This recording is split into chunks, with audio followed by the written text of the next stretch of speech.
Kagulat World. Sa pinakahuling live WTA rankings, matapos ang kanyang monumental na panalo laban kay Elena Rybakina sa Berlin Open, umakyat si Alex Ayala sa world number 31. Ibig sabihin nalampasan niya ang ilang established WTA stars at pumasok na siya sa napakahalagang top 32 zone na ginagamit para sa Wimbledon seeding. Napakalaki ng kahalagahan nito. Buong mundo napatayo sa gulat. Hindi lang basta upset ang ginawa ni Alex sa Berlin Open, binago niya ang kasaysayan ng Philippine tennis. Matapos pabagsakin ang world number 2 na si Elena Rybakina sa straight sets 7-5, 6-4, tuluyan ng sumabog ang ranking ni Alex sa live WTA rankings. Mula sa pagiging nasa labas ng top 32 cutoff, tumalo na ngayon ang Filipina sensation sa live world number 31. Oo, tamaang nabasa ninyo mga Kagulat World. Number 31 na sa buong mundo si Alex sa live rankings matapos ang kanyang napakalaking panalo laban sa dating Wimbledon champion. Ang mas nakakagulat, hindi lamang ranking ang nakataya rito. Dahil sa pag-akyat niya sa number 31, halos sigurado nang papasok siya bilang seeded player sa Wimbledon, isang bagay na wala pang Pilipino ang nakagawa sa kasaysayan ng Grand Slam tennis. Mas lalong naging espesyal ang tagumpay na ito dahil revenge win din ito laban kay Rybakina. Sa Rome Open, natalo si Alex sa Kazakh star, ngunit sa Berlin, ipinakita niya ang kanyang bagong antas ng laro sa grass court. Mula sa pagkakaiwan ng 4-1 sa opening set, bumalik siya at tuluyang dinomina ang isa sa pinakamahuhusay na grass court players sa mundo.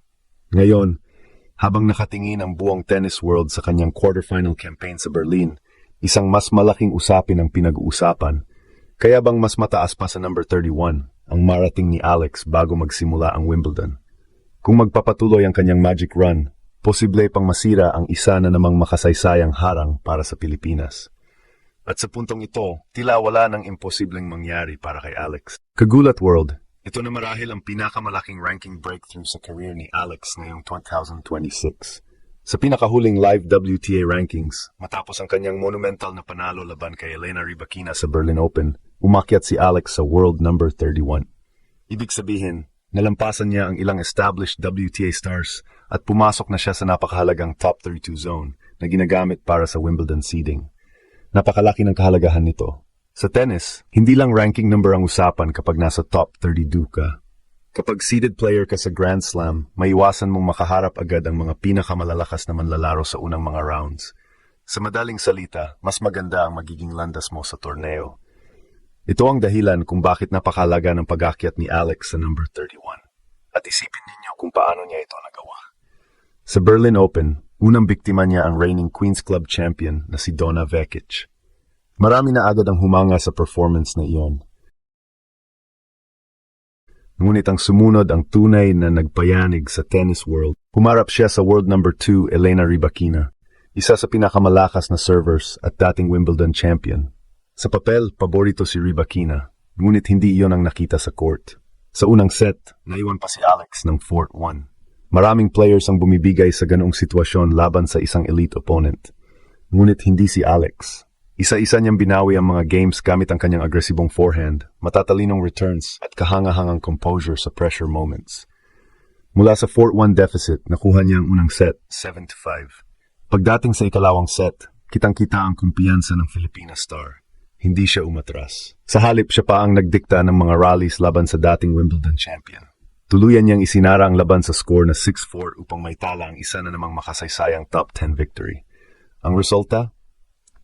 Live world number 31. Mas nakakabilib pa rito, grass court pa ito nangyari. Ang surface na dati ay hindi itinuturing na pinakamalakas niyang laruan. Ngunit matapos manalo sa Birmingham WTA 125 title at ngayon ay mag-quarterfinals sa Berlin, malinaw na isa si Alex sa pinakamainit na players sa buong grass season.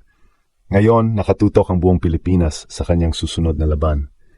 Dahil habang buhay pa ang kanyang kampanya sa Berlin, buhay din ang posibilidad na mas lalo pang tumaas ang kanyang ranking. Mula world number 35 papuntang live number 31, sa loob lamang ng isang malaking panalo. Ito ang patunay na si Alex ay hindi na lamang future star ng tennis. Isa na siyang tunay na puwersa sa mundo ng women's tennis ngayon. Kagulat World, habang pinag-uusapan ng buong mundo ang pag-akyat ni Alex sa live world number 31, may isang mas malaking kuwento na unti-unting nabubuo, ang posibilidad ng pinakamalalim na Wimbledon run ng isang Pilipino sa kasaysayan. Sa loob lamang ng ilang linggo, Tila nagbago ang lahat para kay Alex.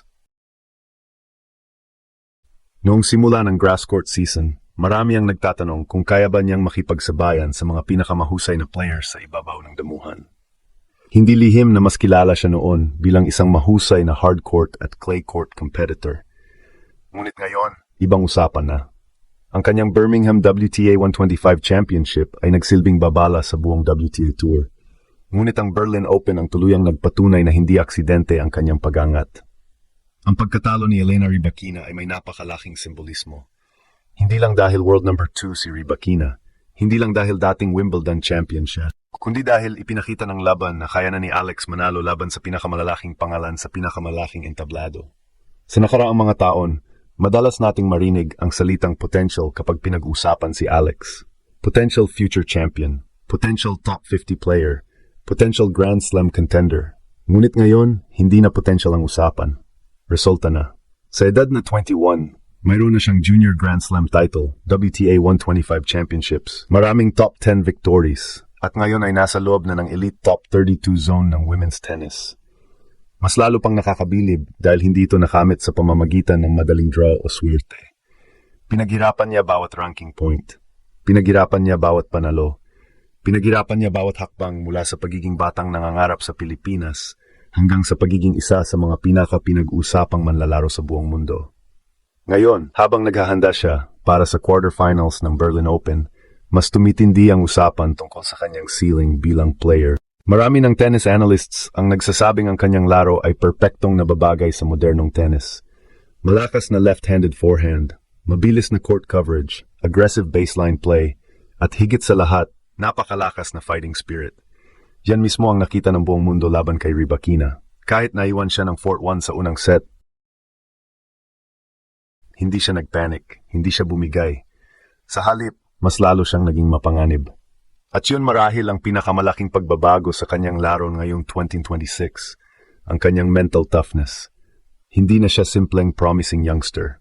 Isa na siyang player na naniniwalang kaya niyang talunin kahit sino. At kapag dumating ang ganoong antas ng kumpiyansa sa isang elite athlete, doon nagsisimula ang mga special na bagay. Habang papalapit ang Wimbledon, isang tanong ang bumabalot ngayon sa tennis world.